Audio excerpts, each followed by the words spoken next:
Sarvamanthan news महाराष्ट्रामध्ये आपलं स्वागत. पाहूयात आजच्या टॉप 10 हेडलाईन्स. पुणे सातारा महामार्गावर भीषण अपघात. तळेगाव दाभाडेच्या 4 तरुणांचा मृत्यू. शिरवळजवळ कार डिव्हायडरवर ओलांडून समोरून येणाऱ्या ट्रकवर आदळली. दोघे गंभीर जखमी. हुंड्याच्या हव्यासानं हिरावला नववधूचा जीव. लग्नाला अवघे काही महिने आणि संसाराचा दुर्दैवी अंत. भंडारा मेडिकल कॉलेजच्या इमारतीला लोखंडी जॅकचा टेकू.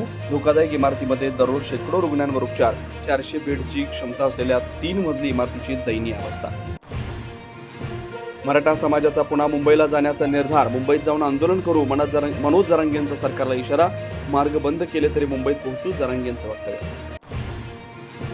पश्चिम महाराष्ट्र दौऱ्यात जरांगे वापरत असलेल्या डिफेंडर गाडीची जोरदार चर्चा. डिफेंडर गाडी आपली नाही. जरांगेंचं स्पष्टीकरण. कार्यकर्त्याने प्रेमापोटी दौऱ्यासाठी गाडी दिल्याचा दावा. वसई विरार शहरात पावसाचा जोर वाढला. शहरातील अनेक सखल भागात पाणी साचलं. रस्ते जलमय झाल्यानं वाहतूक संतगतीने सुरू. नाशिकातील खड्डे आणि कुंभमेळ्याच्या अर्धवट कामांचा बस सेवेला फटका. सिटलिंग बस सेवेच्या 200 फेऱ्या रद्द. प्रवाशांची गैरसोय. आणि संसद परिसरात सत्ताधारी विरोधक आक्रमक. जंतर मंतर लाठीवरून इंडिया आघाडीचं आंदोलन तर रांचीतील लाठीमार वरून एनडीए खासदार आक्रमक.